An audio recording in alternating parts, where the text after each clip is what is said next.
Moko kuom rowere koro kwedo tim mar monjo kuonde ohala e kinde ng'anyo manobedo tich adek mar jumani.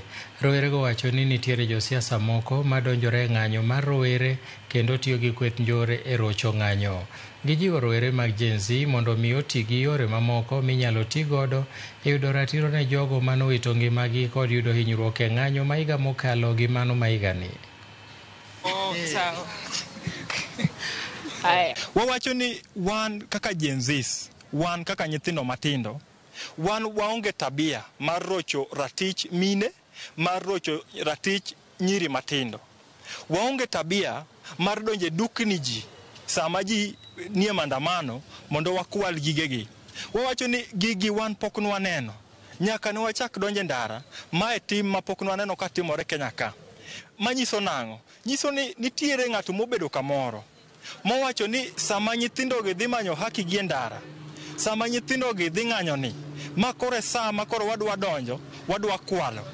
Uyudo ka koro ji koro donjo, iyudo nyiri nyako mano dhi e streets mondo odhaw ne haki, dok dala koroch ratiche, dok dala kokia kata ni chal mare koro chalo nade.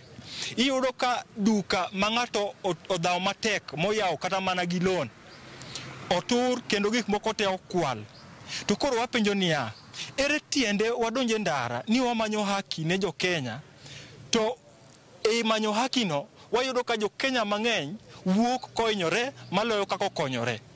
Ere kaka nyalo wacho ni adhi manyo justice ne ng'ama onegi, ta wuok e streets ka jo mang'eny zaidi onegi. Wawuok e streets ka jo monegi ng'eny maloyo jo manwa dhi dhaw negi haki.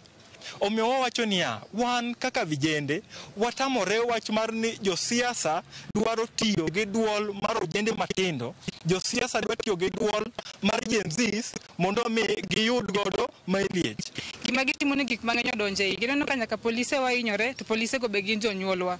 Koro gima dwaro nyiso Gen Z ni gimany yore moko ma de gitim go gik moko e yor kwe ma gimbe kel gi mesa. Ka Gen Z dwaro ni gikel changes, wang'iyo pale nini e bunge kuchucho fight mondo gidhi e bunge kuchukunde kwe malos bedo med gik manyalo miyo kanti wasongo mbele, lakini ka gitemo bedo the streets giketho gigeji, mano gimedo kelo asara ni pinywani, to mane kaka tax ibiro med ting malo, to mane kaka uchumi medo dhi malo.